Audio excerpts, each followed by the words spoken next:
এই নাম্বার থেকে কল আসলে কলটা রিসিভ করবেন না। লাস্ট নাম্বারটা হচ্ছে 203 রবি নাম্বার।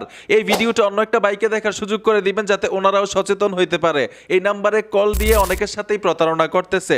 যখনই 203 নাম্বারের কলটা আপনি রিসিভ করে কানে দিবেন, দেখবেন কিছু টিউন বাজবে রবির, তারপর আপনাকে কোড ডায়াল করার জন্য বলবে, আর এমনভাবেই বলবে আপনি ম্যাজিকের মতো, মানে জাদুর মতো তাদেরকে সব বলে দিবেন পাট পাট করে। তো এর জন্য এই নাম্বার থেকে কল আসলে কলটা রিসিভ করবেন না। আর সবচাইতে একটা রিকোয়েস্ট থাকবে আমার, শুধু এই রবি নাম্বার থেকে না, তারা যেহেতু জেনে ফেলছে যে এই নাম্বারটা পাবলিক হয়ে গেছে, সবাই জানে এই নাম্বার থেকে কল দিলে আর কলটা রিসিভ করে না, তাহলে কিন্তু নাম্বারটা ওনারা চেঞ্জ করতে পারে। প্রতারকরা নাম্বারটা পরিবর্তন করতে পারে, অন্য নাম্বার থেকে ভিন্ন নাম্বার থেকে আপনাকে কল দিতে পারে।